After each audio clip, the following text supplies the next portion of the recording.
وسيدتنا فاطمة وسيدتنا زينب وسيدنا حسن وسيدنا حسين وعلى آله وصحبه وبارك وسلم سيدنا ومولانا محمد وعلى سيدنا علي. الحمدللہ رب العالمین والصلاة والسلام علی سید الانبیاء والمرسلین. اللہم صلی علی سیدنا و مولانا محمد وعلی آلہ واصحابہ وبارک وسلم وصلی علیہ. دنیا کے تمام دیکھنے والوں، تمام چاہنے والوں، تمام پیار کرنے والوں کو، اور جہاں جہاں تک اس وقت میری آواز کو سنا اور مجھے دیکھا جا رہا ہے، جنید اقبال کی جانب سے انتہائی محبت کے ساتھ السلام علیکم. ایک بار پھر ناظرین، آپ کو پر نور صبح نور کے ساتھ میں دل کی گہرائیوں سے خوش آمدید کہتا ہوں. اور آئیے بلا توقف چلتے ہیں حضرت ابو انیس محمد برکت علی علیہ الرحمہ کی تعلیف اسماء النبی الکریم صلی اللہ علیہ وآلہ وسلم سے رسول اللہ صلی اللہ علیہ وآلہ وسلم کا ایک اسم مبارک پڑھنے اور سننے کی سعادت حاصل کرتے ہیں.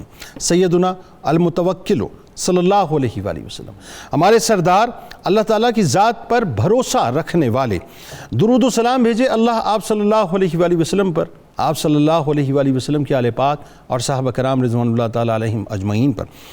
سیدنا عمر فاروق رضی اللہ تعالیٰ عنہ بیان کرتے ہیں، رسول اللہ صلی اللہ علیہ وآلہ وسلم سے سنا کہ آپ صلی اللہ علیہ وآلہ وسلم نے فرمایا کہ اگر تم لوگ اللہ تعالیٰ پر اس طرح توکل کرو جیسا کہ اس کا حق ہے، تو تمہیں اسی طرح رزق ملے گا جیسے ایک پرندے کو رزق ملتا ہے. صبح خالی پیٹ نکلتا ہے اور شام کو پیٹ گھر کر واپس آتا ہے. ناظرین کرام، آج جس پاک ہستی، جس مطہر ہستی کا ہم تذکرہ پاک کرنے جا رہے ہیں، آپ شہید احد ہیں، غسیل الملائکہ حضرت حنظلہ رضی اللہ تعالی عنہ کا تذکرہ پاک ہے. لہٰذا آپ نے آج کہیں نہیں جانا، کیونکہ عشق کی ایک ایسی داستان ہے ناظرین جس کو سن کر آپ انگشت بدندہ رہ جائیں گے کہ ایسا بھی ہوتا ہے. ہاں، ایسا بھی ہوا تھا ناظرین، بس وہ ایک ہی بار ہوا تھا. وہ کیا ہوا تو وہ آپ کو بتائیں گے. بات یہ ہے کہ جن کی عظیم قربانیوں کی داستان غزوہ احد میں ان کی شہادت سے شروع ہو کر واقعہ حرہ میں ان کی اولاد کی اولادوں کی شہادتوں کی صورت میں نظر آتی ہے ناظرین.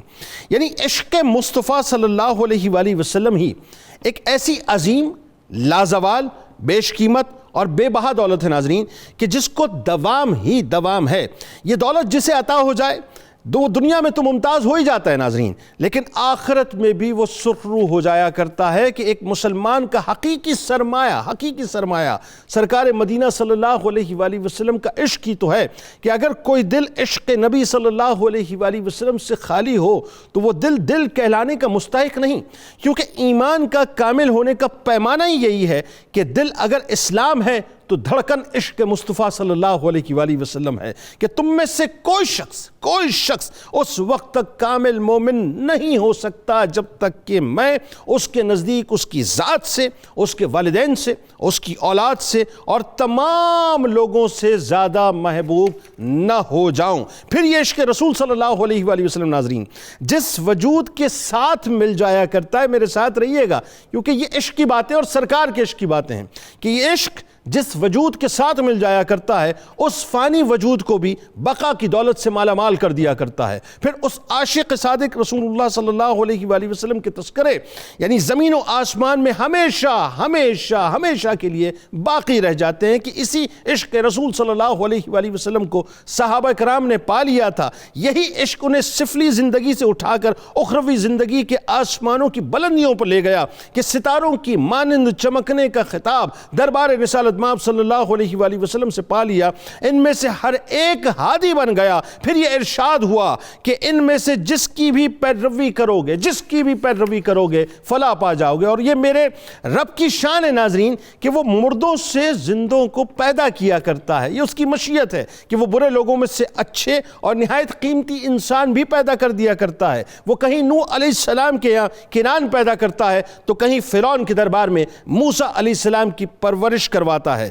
اس دنیا میں ناظرین یوں تو بے شمار شہداء آئے اور یقیناً انشاءاللہ آتے رہیں گے، ان کے اجر و ثواب اللہ تبارک و تعالیٰ نے ان کے کیسے رکھے ہیں یہ اللہ اور اس کا رسول صلی اللہ علیہ وآلہ وسلم بہتر جانتے ہیں کہ یقیناً جنت میں اعلیٰ درجات کی صورت میں ان کو بہت کچھ عطا ہوگا، مگر اسلام کے ان فدائیوں اور سرکار مدینہ صلی اللہ علیہ وآلہ وسلم کے ان شہدائیوں میں ناظرین ایک انتہائی بلند مرتبت اور پاک ہستی وہ ہیں جنہیں دنیا غسیل الملائکہ سیدنا حنظلہ رضی اللہ تعالیٰ عنہ کے نام سے یاد کرتی ہے، کہ جن کا عشق بڑا ہی نرالا ہے ناظرین، بڑا ہی نرالا ہے، کہ جن کی شان بھی بڑی نرالی ہے، کہ لفظ عشق جہاں اپنے معنی اور مفاہیم میں مکمل سراپا نظر آئے اور اللہ اور اس کے رسول صلی اللہ علیہ وآلہ وسلم کی محبت میں سارے رشتے ناتے حتیٰ کہ جان تک نچھاور کرتا نظر آئے، وہ ہستی وہ بارگاہ جناب سیدنا حنظلہ رضی اللہ تعالیٰ عنہ کی ہے، کہ آج بھی احد کا پہاڑ گواہی دے رہا ہے اور آج بھی احد کی فضائیں گواہ ہیں کہ اس عاشق صادق کے جسم عطر کی خوشبو سے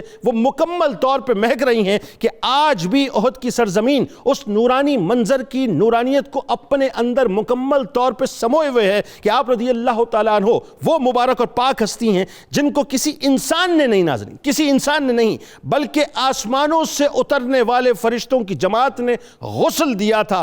عقیدہ عشق رسول صلی اللہ علیہ وآلہ وسلم، غلامی رسول صلی اللہ علیہ وآلہ وسلم اور وفاداری رسول ایسی ازلی نعمت ناظرین کہ جس کو عطا ہو جائیں پھر اس کی شان عرشی بھی بیان کرتے ہیں اور یقیناً فرشی بھی بیان کرتے نظر آتے ہیں۔ یعنی ایک طرف سیدنا حنظلہ رضی اللہ تعالیٰ عنہ کا باپ ابو عامر فاسق تھا جو اسلام کا اور سرکار مدینہ صلی اللہ علیہ وآلہ وسلم کا بدترین دشمن تھا، جس نے پوری زندگی سرکار مدینہ صلی اللہ علیہ وآلہ وسلم سے بغض رکھا، اسلام کے خلاف سازشیں کی، مسجد زرار تک کی بنیاد رکھی، اور دوسری طرف اسی دشمن اسلام کے عظیم بیٹے حضرت حنظلہ رضی اللہ تعالیٰ عنہ ہیں جن کی ایمانی حرارت کا یہ عالم تھا کہ سرکار مدینہ صلی اللہ علیہ وآلہ وسلم کی بارگاہ میں حب رسول صلی اللہ علیہ وآلہ وسلم سے سرشار ہو کر اپنے سگے باپ کے لیے جو نبی کریم صلی اللہ علیہ وآلہ وسلم کا دشمن تھا یہ عرض کرتے نظر آتے ناظرین، جملے پہ غور کیجئے گا کہ یا رسول اللہ صلی اللہ علیہ وآلہ وسلم اگر آپ اجازت دیں تو ابو عامر کو اس کے انجام تک پہنچا دوں، یعنی اس کے سر کو اس کے دھڑ سے جدا کر دوں، مگر قربان جائیے رحمت للعالمین پر کہ آپ منع فرماتے ہیں۔ حضرت حنظلہ رضی اللہ تعالیٰ عنہ کے عشق کو دیکھیے ناظرین، یعنی جن کے سامنے کوئی رشتہ ہی نہیں، اگر وہ رشتہ حب رسول صلی اللہ علیہ وآلہ وسلم سے خالی ہو، جن کے سامنے کوئی جذبہ ہی نہیں، اگر وہ جذبہ تعظیم رسول صلی اللہ علیہ وآلہ وسلم سے آری ہو، حضرت حنظلہ رضی اللہ تعالیٰ عنہ پاک ہستی ہیں جو اپنے اللہ سے کیے ہوئے وعدے کو بڑی شان سے پورا کرتے ہوئے صدیقین، شہداء اور صالحین کے ساتھ مل گئے۔ اخلاص اور جذبے کی پاکیزگی کا یہ عالم تھا ناظرین کہ مقام اور مرتبے کی رفت وہ تھی کہ بعد از شہادت چاندی کے تشت میں جنت کے پانی سے جن کو فرشتوں نے غسل دیا ہو، جن کا لقب رہتی دنیا تک غسیل الملائکہ ہوا ہو، جن کے سر اقدس سے ٹپکنے والے مطہر پانی کے قطروں کی گواہ خود سرکار مدینہ صلی اللہ علیہ وآلہ وسلم ہو اور صحابہ کرام رضوان اللہ تعالیٰ علیہم اجمعین کی مقدس جماعت ہو ناظرین، حالانکہ وہاں پانی موجود نہ ہو اور ان کے قبیلے والے تفاخر سے رہتی دنیا تک، یعنی وہ استعارے کی صورت میں بن جائیں کہ بیان کریں کہ ہمارا تعلق اس قبیلے سے ہے جس قبیلے میں غسیل الملائکہ اور وہ بنی غسیل الملائکہ وہ قبیلہ بن جائے ناظرین، ان کے مقام اور مرتبے کو کم از کم میں تو بیان نہیں کر سکتا۔ اللہم صلی علی سیدنا و مولانا محمد وعلی سیدنا علی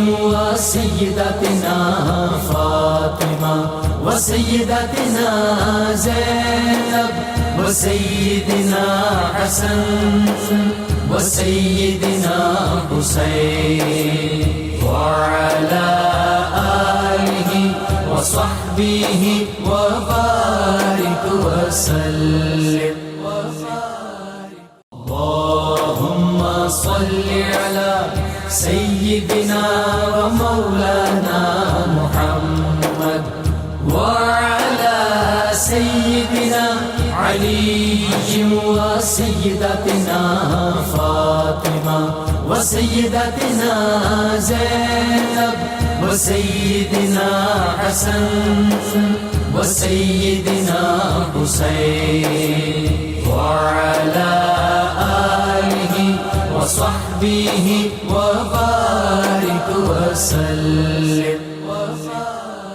پھر صاحب آپ سے آغاز کرتے ہیں ایک ایسی عشق کی داستان جو نہ اس سے پہلے فضاؤں نے، نہ ہواؤں نے، نہ آسمان نے، نہ زمین نے یعنی مشاہدہ ہی نہیں کیا، بس وہ ایک ہی تھے اور وہ ایک ہی ہیں۔ آئیے آغاز کرتے ہیں سب سے پہلے ذرا اس سے پہلے یہ جو اصل میں یہ جو عشق ہے جو صحابہ کے قلوب کے اندر جلوہ گر ہو گیا اور پھر ان کی ذاتوں کو منور کر دیا، قرآن و حدیث صحابیت کے بارے میں، شرف صحابیت کے بارے میں کیا کہتے ہیں؟ بسم اللہ الرحمن الرحیم۔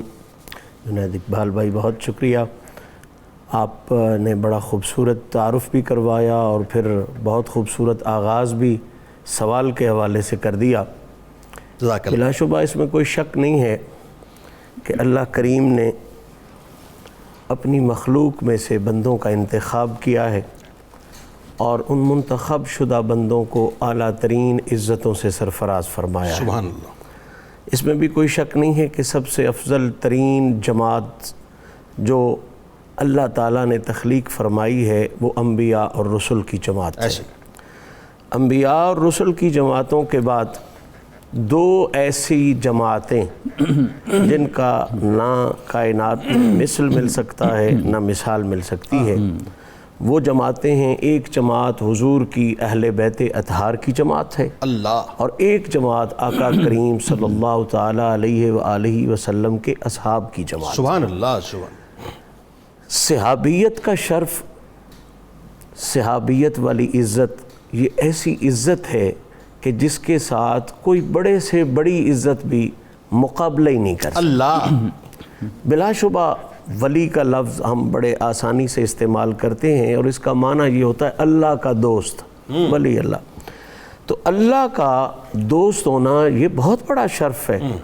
کسی عام طاقتور انسان کا دوست ہونا بھی بڑی پاور ہوتی ہے، تو رحمان کا دوست ہونا یہ کتنی بڑی پاور ہے۔ تو کائنات کے سارے ولی بھی اکٹھے ہو جائیں تو حضور کے وفادار صحابہ کے ایک دن کی عزت کا مقابلہ بھی نہیں کر سکتے۔ اللہ اکبر، اللہ اکبر۔ قرآن مجید نے ان کی عزتوں عظمتوں کو، جن پاکیزہ افراد نے تن من دھن حضور کی وفا میں، حضور کی غلامی میں گزارا ہے، ان کا جگہ جگہ ذکر کیا اور ہر جگہ پہلے سے بڑھا کے ذکر فرمایا۔ اللہ، آپ وہ آئے مبارکہ ہی ملاحظہ کر لیں، محمد الرسول اللہ والذین معہ اشداء علی الکفار اللہ، رحماء بینہم تراہم رکعا سجدا یبتغون فضلا من اللہ ورضوانا۔ سبحان اللہ۔ اگرچہ صحابہ نے ایک ایک صفت کو کسی ایک ایک ہستی کے ساتھ منسلک بھی کیا ہے، لیکن سیدھا سیدھا معنی اس کا یہ ہے کہ والذین معہ، وہ لوگ جو میرے نبی کے ساتھ ہیں۔ اللہ، اب ظاہری بات ہے معہ جسے رب کہہ رہا ہے، اس کا مطلب ہے جن کا تن بھی محمد کے ساتھ ہے، جن کا من بھی محمد کے اللہ ساتھ اکبر۔ میں تو آپ کو کسی کے ساتھ دیکھ کے کہہ سکتا ہوں کہ وہ اس کے ساتھ ہے، ہو سکتا ہے وہ بندہ آپ کے اندر سے آپ کے ساتھ نہ ہو، صحیح بات، لیکن جس کو رب کہے کہ یہ محمد کے ساتھ ہے، اللہ، اللہ، تو اب اس میں تو ذرا برابر بھی شک نہیں ہو سکتا۔ سبحان اللہ، تو جو لوگ تن من دھن سے حضور کے ساتھ ہیں، سبحان اللہ، معہ اللہ نے رکھا ہی پہلے اس لیے تاکہ یہ اختصاص ہو جائے کہ یہ اندر باہر سے نبی کے ساتھ ہے۔ اب ان کی شان کیا ہے؟ اشداء علی الکفار، یہ کافروں پر بہت سخت ہیں، کافروں پر بہت سخت ہیں، اور رحماء بینہم، آپس میں بے حد نرم ہیں۔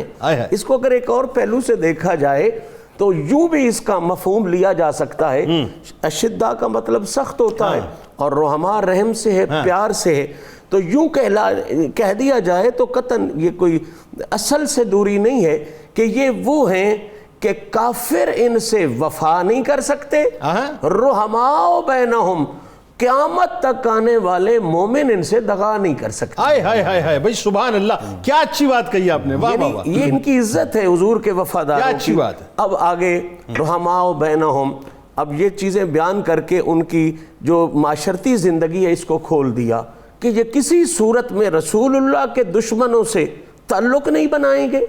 کافر وہی ہے نا جس کا رسول اللہ سے دشمنی ہو، بالکل صحیح، اور رحماء بینہم، رسول اللہ کے پیاروں سے کبھی یہ دشمنی نہیں ڈالیں گے۔ کیا بات، سبحان اللہ۔ یہ میں ان بٹوین کچھ باتیں کہہ رہا ہوں، سمجھنے والوں کے لیے کافی ہو جائیں گی.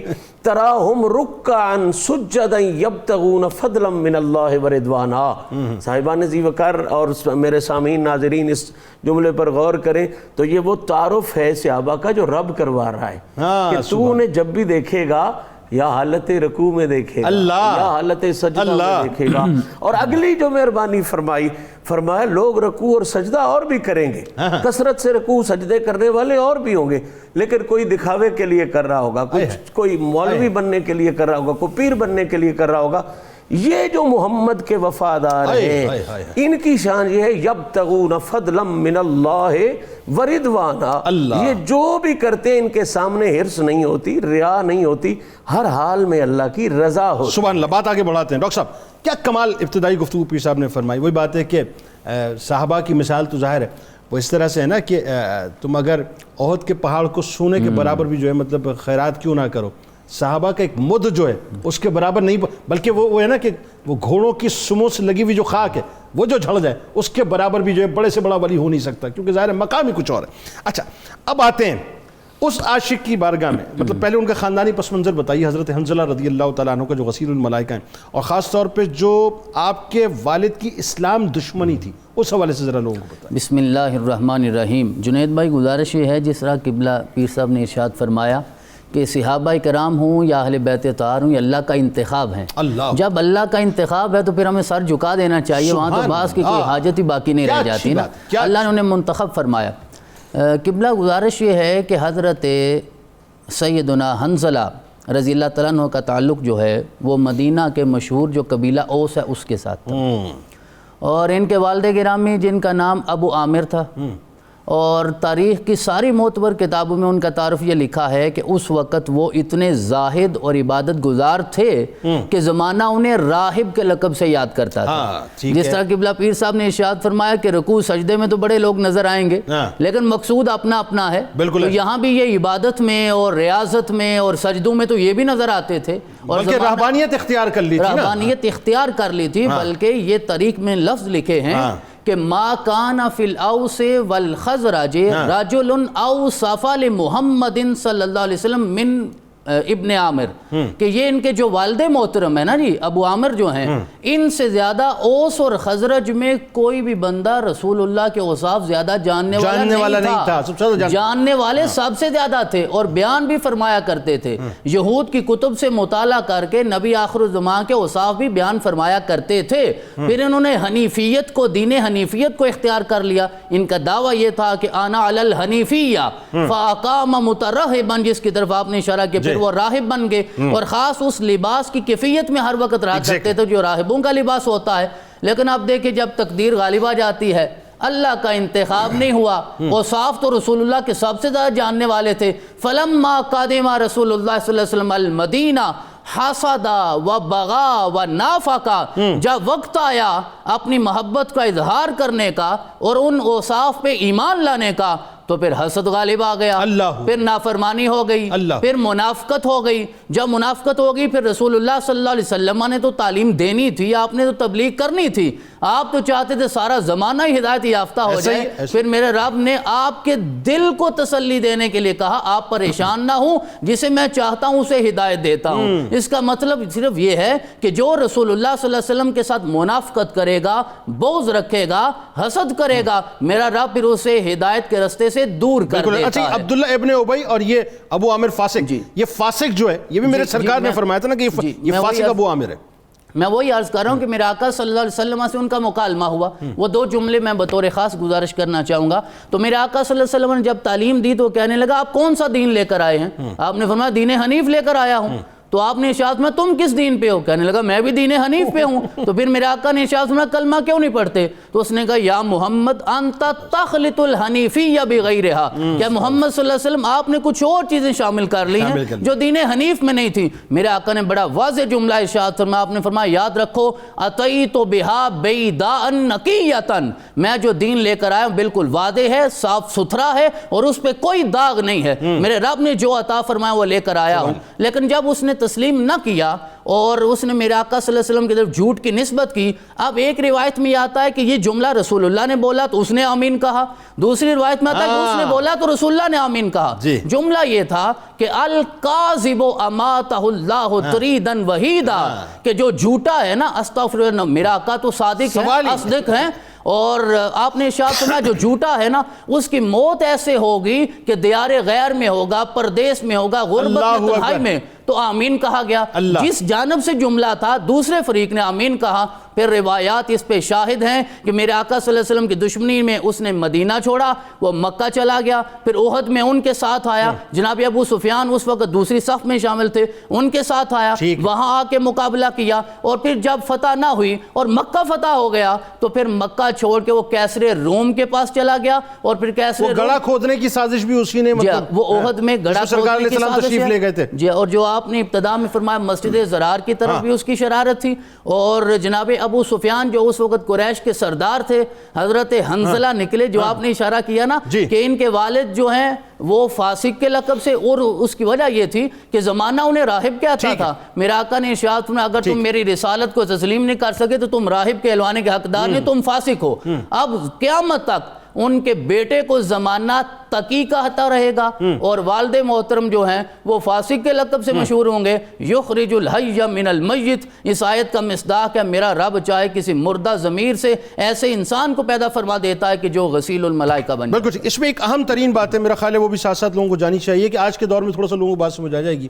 یہ جو 5th جنریشن وارفیئر کے اندر پیر صاحب خاص طور پہ جو آپ دیکھتے ہیں نا, جو فنڈڈ لوگ جو کہ فرقہ وارانہ آگ کو باقاعدہ بھڑکاتے ہیں, چاہے وہ ممبروں کے ذریعے سے, مساجد کے ذریعے سے, یا دیگر جو ہے اپنا محافل کے ذریعے سے, ایگزیکٹلی یہ سچویشن اس وقت تھی کہ ہریکل کے پاس جس وقت ان کا باپ پہنچا ہے ابو عامر, اس کو باقاعدہ اس نے پورا روڈ میپ دیا, اس نے فنڈ کیا پھر مدینے میں, وہاں پہ اپنے جو ہے لوگ کھڑے کیے اور مسجد زرار کی بنیاد اس بنیاد پہ ڈالی, اور وہ فنڈڈ مسجد تھی جو مسلمانوں کے درمیان جو ہے باقاعدہ قائم کی گئی تھی. تو لوگوں کو پتہ چلنا چاہیے صاحب کہ 5th جنریشن وارفیئر آج کا مسئلہ نہیں ہے, یہ اس وقت سے یہ سلسلہ چلا آ رہا ہے کہ مسلمانوں کے درمیان فنڈز کیے جاتے ہیں. اچھا جی, اب ذرا بات کو تھوڑا سا اور آگے بڑھاتے ہیں. ایک جو بڑا لطیف پہلو, اب آتے ہیں ذرا, کیونکہ ہم تو عشق کی بات کرنے والے لوگ ہیں, اب وہ ہم اس فیز میں داخل ہو گئے. سرکار علیہ السلام سے جو آپ کا عشق تھا حضرت حنظلہ رضی اللہ تعالیٰ عنہ کا, وہ بتائیے.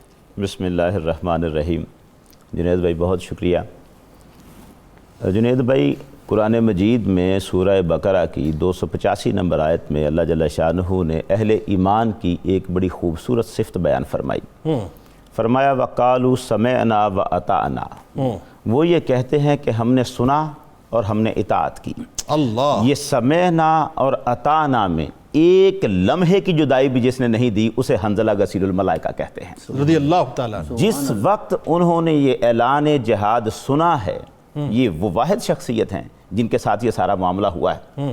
اعلان جہاد سنا, جس حالت میں بھی تھے انہوں نے اس کی پرواہ نہیں کی اور فوراً لبیک کہا. اللہ, ادھر سمعنا اور ساتھ ہی اطعنا. اللہ, یہ سمعنا اور اطعنا میں ایک لمحہ بر کی جدائی حضرت حنظلہ رضی اللہ تعالیٰ عنہ کی طرف سے. سر ایک بات اور جس پہ آپ کلام فرمائیے, دیکھیں وہی باتیں کہ لا یؤمن احدکم حتی اکون احب الیہ من والدہ وولدہ والناس اجمعین. یہاں دیکھیے کہ کیسی عملی تفسیر آپ نظر آتے ہیں, عملی تصویر نظر آتے ہیں, عملی تفسیر نظر آتے ہیں. مطلب آپ نے جو اپنے والد کے لیے جملے کا ذرا وہ بتائیے نا. جی میں عرض کرتا ہوں. اب یہ پہلے میں ایک چھوٹی سی بات, ابھی 2 باتیں ہوئیں. ایک جملہ بڑا خوبصورت بار بار آیا کہ حضور سید عالم صلی اللہ علیہ وسلم کے جو اصحاب ہیں یہ منتخب شدہ لوگ ہیں. میں کہتا ہوں کہ یہ تو سرکار دو عالم صلی اللہ علیہ وسلم کا اپنا ارشاد پاک ہے. جامع الاحادیث میں امام سیوطی رحمۃ اللہ علیہ 6625 نمبر حدیث پہ لائے ہیں. آپ نے ارشاد فرمایا ان اللہ اختارنی و اختار لی اصحابی, اللہ نے میرا انتخاب فرمایا اور میرے لیے میرے صحابہ کا انتخاب فرمایا. سبحان اللہ, سبحان اللہ. تو جن کو اللہ نے حضور سید عالم صلی اللہ علیہ وسلم کی صحابیت کے لیے منتخب فرمایا ہے, یقیناً ان کے اوصاف کمال ہے. یہ اب پہلے دیکھیں کہ حضرت حنظلہ رضی اللہ تعالیٰ عنہ کا جو عشق کا معاملہ ہے کہ باپ فاسق ہے. ایک مسلمان کے گھر میں جو پیدا ہوتا ہے نا وہ تو شروع سے ایمان والا ہوتا ہے, لیکن جو فاسق کے گھر میں پیدا ہو اور عاشق حضور سید عالم صلی اللہ علیہ وسلم کا بن جائے, عشق حضور سے کرے, محبت ایمان حضور پہ رکھے, اس کا عشق دوسروں سے کامل درجے کا چلا جاتا ہے. اس لیے کہ وہ تو فاسق کے گھر میں تھا, اس میں جو ابھی بات ہوئی نا کہ یہ جو ابو عامر ہے پہلے حضور سید عالم صلی اللہ علیہ وسلم کا سب سے زیادہ آپ کے اوصاف بیان کرنے والا تھا. حضور سید عالم صلی اللہ علیہ وسلم کے اوصاف اس کی زبان سے سن سن کر حضرت حنظلہ رضی اللہ تعالیٰ عنہ ان کے دل میں حضور کا عشق پیدا ہو چکا ہوا تھا, اور ابو عامر خود جب اس لمحے پہ آیا ہے تو وہ وہاں سے پھسل گیا. یہ کیسی اللہ کی بٹت ہے, اللہ اکبر, کیسا یہ کمال ہوا. اب یہاں پہ آپ دیکھیے کہ یہ خود ان کا جو معاملہ ہے کہ یہ اپنا ہر تن من قربان کرنے کو تیار ہیں. سرکار دو عالم صلی اللہ علیہ وسلم سے اجازت مانگتے ہیں, یا رسول اللہ, اپنے باپ کے بارے میں جانتے تھے کہ میرا باپ حضور سید عالم صلی اللہ علیہ وسلم کے خلاف کس طرح کی باتیں کرتا ہے, تو انہوں نے اجازت مانگی, یا رسول اللہ صلی اللہ علیہ وسلم اقتل ابی, کیا میں اپنے باپ کو قتل نہ کر دوں اللہ جو آپ کے خلاف یوں نازیبہ باتیں استعمال کرتا ہے. وہاں تو رحمت عالمینی تھی اور حکمتیں بے شمار سرکار دو عالم صلی اللہ علیہ وسلم کے پاس تھی. آپ نے ارشاد فرما دیا کہ لا تقتل ہو, اب لا تقتل ابا کا, اپنے باپ کو قتل نہ کر. لیکن معاملہ یہ ہے کہ جو اجازت مانگ رہا ہے وہ کس کے خلاف مانگ رہا ہے؟ اپنے باپ کے خلاف. اس کا مطلب یہ تھا کہ حضور سید عالم صلی اللہ علیہ وسلم کے عشق پر, آپ کی ناموس پر وہ ہر چیز قربان کرنے کو تیار ہے, یہاں تک کہ باپ بھی. اب وہ جو بات ہم نے پہلے کہی کہ سمعنا و اطعنا میں ایک لمحہ بھر کی جدائی نہیں, جس وقت سرکار دو عالم صلی اللہ علیہ وسلم نے یہ ارشاد فرمایا انہ لتغسلہ الملائکہ, کہ ملائکہ اسے غسل دے رہے ہیں, اس کے گھر والوں سے پوچھو معاملہ کیا ہے, اس کو واضح کرنا چاہتے تھے معاملہ. تو جو معاملہ آپ کی زوجہ محترمہ نے بیان فرمایا ہے وہ کیا تھا؟ انہوں نے کہا خرج وہو جنب اذ سمع آیا, جس وقت انہوں نے جہاد کا اعلان سنا اسی وقت وہ یہاں سے نکل گئے, حالانکہ ان پر غسل شرعی فرض تھا. اس حالت میں کہ ان کی فرضیت ان پر تھی, انہوں نے ایک لمحہ بر کی تاخیر کرنا مناسب نہیں سمجھا, صرف اسی لیے کہ وہ حضور سید عالم صلی اللہ علیہ وسلم کی محبت میں اور عشق میں یوں اگلے درجے پر, کمال کے درجے پر فائز تھے. اور یہی وجہ ہے کہ یہ حضرت حنظلہ رضی اللہ تعالیٰ عنہ, آگے بات ہوگی اس پر, ان کا دل کے اندر جو عشق محمد صلی اللہ علیہ وسلم ہے وہ آپ کی اولاد کے اندر سرایت کر جاتا ہے, اس کا اظہار پھر آپ کی اولاد کے ذریعے سے ہوتا ہے. اللہم صلی علی سیدنا و مولانا محمد وعلی سیدنا علی و سیدتنا فاطمہ و سیدتنا زینب و سیدنا حسن و سیدنا حسین وعلی وصحبه وبارك وسلم. اللهم صل على سيدنا ومولانا محمد وعلى سيدنا علي وسيدتنا فاطمة وسيدتنا زينب وسيدنا حسن وسيدنا حسين وعلى آله وصحبه وبارك وسلم. پیر صاحب آئیے ذرا اب جذبہ جہاد حضرت حنظلہ رضی اللہ تعالیٰ عنہ کا, آپ کی شجاعت اور آپ کی شہادت. بسم اللہ الرحمن الرحیم. یہ ایک انتہائی خوبصورت حقیقت ہے کہ مسلمان جن باتوں پر بجا طور پہ فخر کر سکتا ہے یا اس کا ترہ امتیاز کہنے, تو ایک وہ محبت رسول ہے اور دوسرا وہ جذبہ جہاد. اللہ اکبر. جہاد جیم ہے اور دال اس مادے سے نکلا ہے, اور اس کا سادہ سا معنی ہوتا ہے کوشش کرنا, اللہ جہد سے. اور شرعی معنی اگر اس کا کیا جائے, اصطلاحی معنی, تو اس کا بہت خوبصورت اس کا دائرہ بن جاتا ہے, اور وہ دائرہ ہی آج سمجھانا بڑا ضروری ہے. وہ یہ ہے کہ اسلام کو پھیلانے کے لیے اور اسلام کے دفاع کے لیے.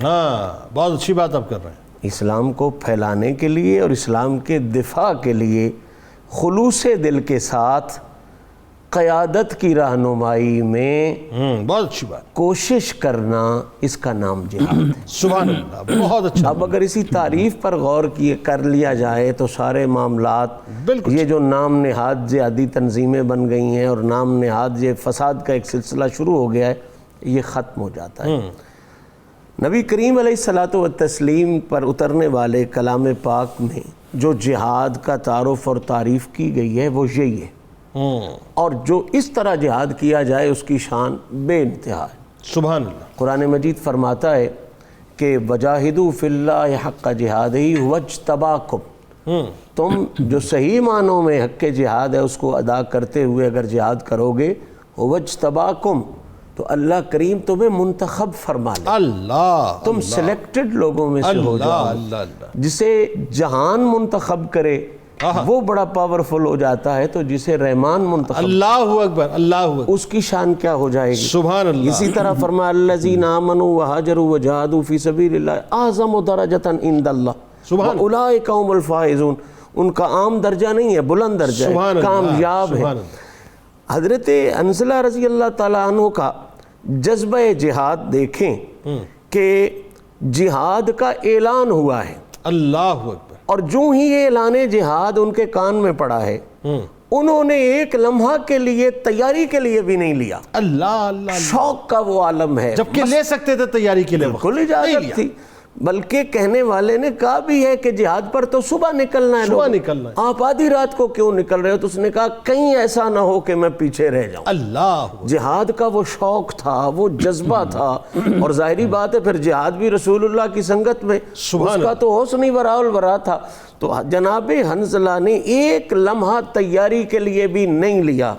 جس طرح آپ کہہ رہے تھے نا کہ میچ لیس ہے شہادت ان کی، بلا شبہ میچ لیس ہے جذبہ جہاد ان کا۔ اللہ اکبر، جس کو بھی جہاد کا اعلان ہوا ہے اس نے تیاری کی ہے کہ یہ لے لوں، یہ لے لوں، یہ تیاری کر لوں، یہ چیز بنا لوں۔ لیکن اس ہسٹری میں اکیلے یہ حنظلہ ملتے ہیں جنہوں نے تیاری کے لیے بھی لمحہ نہیں لیا، اور ان کی یہ جو فریفتگی ہے اور ان کی یہ جہاد پر جو ہے ذوق، یہ اسی کا درجہ ملا کہ باقی بھی جہاد پر گئے تھے، شہید وہ بھی تھے، لیکن خاص طور پہ غسل کا اہتمام فرشتوں کی طرف سے جو ہوا، یہ اسی جذبہ جہاد اور محبت رسول۔ اچھا، کمال دیکھیں آپ کہ سرکار علیہ السلام کے فدائیوں اور غلاموں کا عجیب انداز ہے، مطلب آپ جس کی بات کرتے ہیں وہ اپنی جگہ ایسے ممتاز نظر آتے ہیں۔ یہی تو خوبصورت بات ہے نا کہ جس طرف چشم محمد کے اشارے ہو گئے، جتنے ذرے سامنے آئے ستارے ہو گئے۔ اللہ اللہ اللہ، حضور کا تو یہی کمال ہے نا صحیح، جس پر بھی نظر ڈالی ہے اس کو کہیں سے کہیں پہنچا دیا، وہ حنظلہ ہو، وہ حمزہ ہو، بس بات صرف ان کی نظر کی ہے۔ جس کو نظر نصیب ہو گئی وہ عالی نظر۔ سبحان اللہ۔ بات آگے بڑھاتے ہیں ڈاکٹر صاحب، وقت چونکہ کم ہے، میں چاہتا ہوں پریسائزلی آپ یہ بتائیے کہ وہ شب زفاف آپ کا ظاہر ہے جس حالت کے اندر دوڑنا جہاد کے میدان میں، پھر آپ کی شہادت اور جو فرشتوں کا اترنا، وہ پورا منظر ذرا لوگوں کو بتائیے، اور ساتھ ساتھ جو آپ کا قبیلہ آپ پہ تفاخر کرتا تھا۔ جی گزارش یہ ہے جنید بھائی کہ آپ کی اہلیہ محترمہ جمیلہ بنت عبداللہ بن ابی، یہ عبداللہ بن ابی کی بیٹی تھیں، اور آپ بیٹی ہے نا؟ بیٹی ہیں، اور حضرت حنظلہ داماد ہیں۔ تو گزارش یہ ہے کہ آپ نے خواب دیکھا تھا جب آپ رخصت ہو گئے گھر سے، تو آپ نے 4 لوگوں کو بلایا اور گواہ بنایا، اور خواب کے الفاظ یہ ہیں کہ آپ کہتے ہیں کہ رأیت کأن السماء فرجت لہ فدخل بها ثم اطبقت، کہ میں نے دیکھا ہے کہ آسمان کے دروازے کھولے گئے، اور کس کے لیے؟ حضرت حنظلہ کے لیے، وہ آسمان میں داخل ہو گئے اور پھر دروازے بند کر دیے گئے۔ تو کہا گواہ رہنا کہ میں شہید کی بیوہ ہوں، اور قیامت والے دن میں اسی مقام، عزت، شان اور نسبت کے ساتھ اللہ کی بارگاہ میں حاضر ہونا چاہتی ہوں۔ پھر جب میدان شہادت میں پہنچے تو میرے آقا صلی اللہ علیہ وسلم نے ارشاد فرمایا، جو آپ کے غسیل ہونے کی طرف اشارہ کرتا ہے، جو قبلہ پیر صاحب نے بڑا خوبصورت ارشاد فرمایا، میرے آقا نے ارشاد فرمایا کہ میں نے خود دیکھا ہے کہ حنظلہ کو ملائکہ غسل دے رہے ہیں، اور جو آپ نے انٹرو میں لفظ بولا نا، کیسے غسل دے رہے ہیں؟ بین السماء والارض بماء المزن صحاف فضہ، کہ آپ چاندی کے پانی سے آپ کو غسل دیا جا رہا ہے، تو آپ غسیل الملائکہ ہو گئے، یہ درجہ آپ کو ملا۔ پھر آپ کا جو قبیلہ اوس تھا وہ اس پہ فخر کیا کرتا، خزرج والے بھی فخر کرتے تھے، اوس والے بھی فخر کرتے۔ قطع کلام کی معذرت، یہاں سرکار علیہ السلام نے جب آپ کی زلفوں سے پانی کے ٹپکتے ہوئے قطرے دیکھے، پھر آپ نے فرمایا جبکہ جانتے میرے سرکار تو سب جانتے ہیں نا، لیکن وہ بات ہے صحابہ پہ آشکار کرنے کے لیے کہ معلوم کر کے معاملہ کیا تھا وہ بھی تو بتائیے نا، جو ان کی بیوی نے معلوم کر کے معاملہ کیا، وہ پروفیسر صاحب نے ارشاد فرمایا کہ آپ کی زوجہ نے بتایا کہ معاملہ یہ تھا کہ آپ جلدی میں تشریف لے گئے اور غسل کا موقع نہ مل سکا. اور دوسرے صحابی ہیں حضرت ابو اسید الساعدی، وہ کہتے ہیں جب رسول اللہ نے کہا نا انہیں غسل دیا گیا، ملائکہ نے غسل دیا، تو ہم نے کہا چلیں جا کر دیکھتے ہیں کہ واقعی غسل دیا گیا. فَنَظَرْنَا فَإِذَا رَأْسُهُ يَقْطُرُ مَاءً، تو ہم نے جا کر دیکھا کہ آپ کے مبارک سر سے پانی کے قطرے ٹپک رہے ہیں، حالانکہ قریب کہیں پانی بھی موجود نہیں تھا.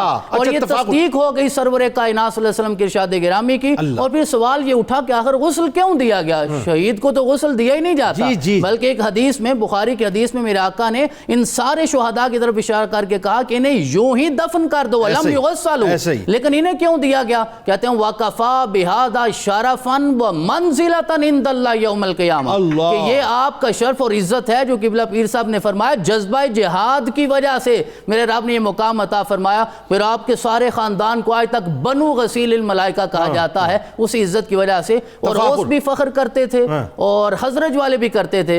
یہ بڑے پیارے 4 جملے ہیں. اوس والے کہتے تھے منا غسیل الملائکہ حنظلہ ابن راہب، کہ ہمارے اندر حنظلہ ہیں جن کے والد گرامی پہلے راہب تھے، رسول اللہ کی محبت نہ نصیب ہو سکی تو فاسق ہو گئے. غسیل الملائکہ، میں سمجھتا ہوں کہ شاید قیامت تک دوسرا کوئی خاندان نہیں آئے گا جسے یہ فخر ملے. اور وہ کہتے ہیں وَمِنَّا مَنْ حَمَتْهُ الدَّبْرِ یعنی النَّحْلِ. عاصم ابن ثابت، کہا ہمارے درمیان عاصم بن ثابت ہیں جن کی لاش کا دفاع میرے رب نے شہد کی مکھیوں کے ذریعے کروایا ہے، محفوظ کر کے دکھایا.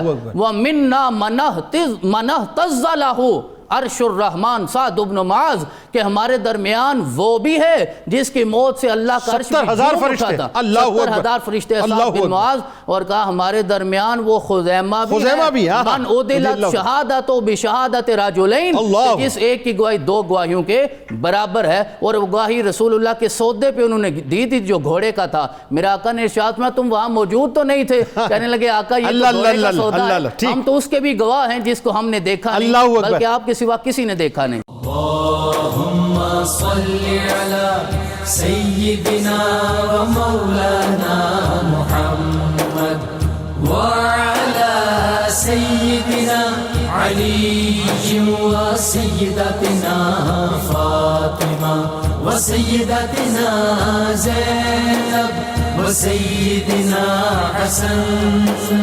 وسيدنا حسين وعلى آله وصحبه وبارك وسلم. اللهم صل على سيدنا ومولانا محمد وعلى سيدنا علي وسيدتنا فاطمة وسيدتنا زينب وسيدنا حسن وسيدنا حسين وعلى آله وصحبه وبارك وسلم. کتاب الشفا، آیت الکرسی کی فضائل. جو شخص کسی مشکل میں مبتلا ہو، کسی دشمن کا خطرہ ہو یا حاسدین کے حسد سے بچنا چاہے تو 11 بار آیت الکرسی پڑھے اور اپنے تمام امور اللہ کے سپرد کر دے. اللہ تعالیٰ ہر کام میں آسانی فرمائے گا انشاءاللہ. حضرت علی رضی اللہ تعالیٰ عنہ کا قول مبارک ہے کہ اگر توکل سیکھنا ہے تو پرندوں سے سیکھو جو شام کو لوٹتے تو ان کی چونچ میں کل کے لیے کوئی دانہ نہیں ہوتا. جناب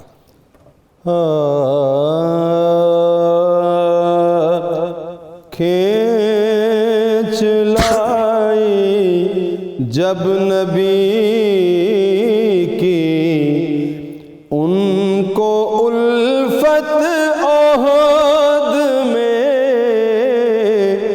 کھینچ لائی جب نبی کی ان کو الفت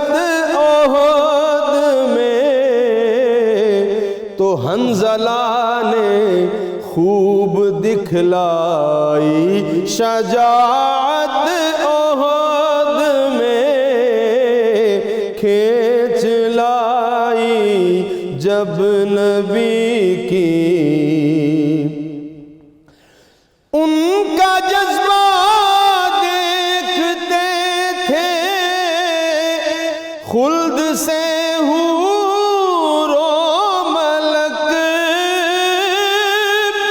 ان کا جذبہ دیکھتے تھے خلد سے حور و ملک، آ گئے جب چھوڑ کر دلہن کی چاہت عہد میں، آ گئے جب چھوڑ کر دلہن کی چاہت عہد میں،